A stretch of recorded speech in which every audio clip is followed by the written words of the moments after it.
ठीक है। तो जो क्रिटिकल पीरियड का जो कंसेप्ट है वो क्या कहता है, देखिए क्रिटिकल पीरियड के बारे में एक बात मैं आपको बताता हूं, ठीक है। आई होप मेरी बात से आप लोग सहमत होंगे, जितने भी आप लोग वीडियो देख रहे हो।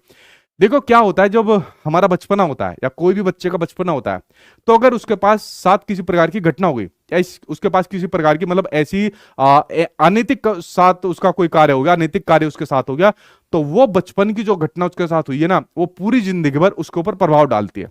मान लीजिए किसी बच्चे को बचपन में मारा पीटा जाता था, तो जिंदगी भर उस बच्चे को याद रहेगी कि मेरे मम्मी पापा मुझे मारते थे।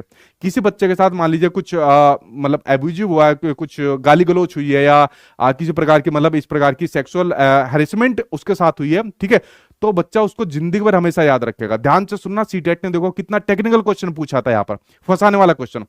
जो अगर मैं बात करूं क्रिटिकल पीरियड की बात करूं, यानी जो यहाँ पर बच्चे के साथ बचपन के अंदर या चाइल्डहुड के अंदर जो इस प्रकार की घटनाएं हो जाती है, वो उसके पूरे जिंदगी भर के जीवन के ऊपर असर डालती है। लेकिन ध्यान से सुनना, लेकिन उसका असर धीरे धीरे कम होता जाता है, लेकिन खत्म नहीं होता। अगर किसी के साथ बचपन में कोई घटना घट जाती है तो उसको जिंदगी भर याद रखता है, बस ये होता है कि धीरे धीरे करके उसका प्रभाव कम होता जाता है। आपने एक डायलॉग सुना होगा, वक्त हर मर्ज की दवा है, ठीक है।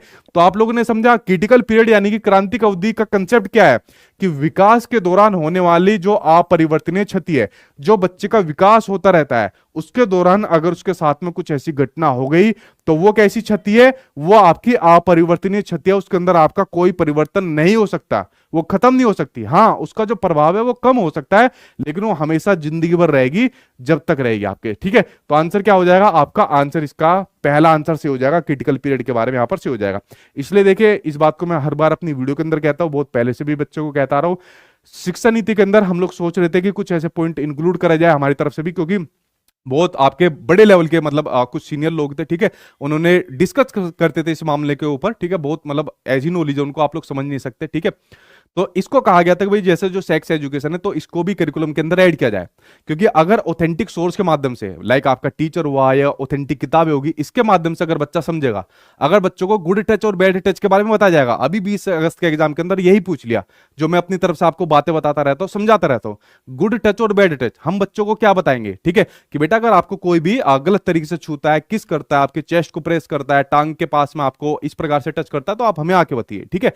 तो इस प्रकार की शिक्षा बच्चों को देनी यहां पर जरूरी है, क्योंकि अगर इस प्रकार की क्षति बच्चे के साथ कोई होगी, खासकर उसके बचपन के अंदर, तो उसको जिंदगी भर कभी नहीं भूल पाएगा, ठीक है। तो आप लोग यहां पर समझिए, तो कुछ बातें हैं मतलब एजुकेशन के अंदर हमें उसको देखना चाहिए, चेंज करना चाहिए। जैसे मैं आपको बता रहा था, राष्ट्रीय शिक्षा नीति 2020 को कर्नाटक गवर्नमेंट ने बिल्कुल मना कर दिया कि भाई हम इसको अपने यहां पर नहीं अपनाएंगे।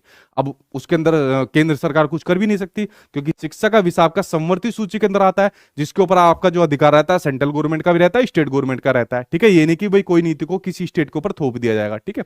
तो देखिए, कुछ बदलाव होने चाहिए, लेकिन शिक्षा नीति के अंदर बहुत अच्छी बातें कही गई है। इतनी बड़ी शिक्षा नीति आई है, तो कुछ ना कुछ चेंज मतलब करने चाहिए, लेकिन पूरी तरीके से उसको ऐसे निरस्त नहीं करना चाहिए, ठीक है।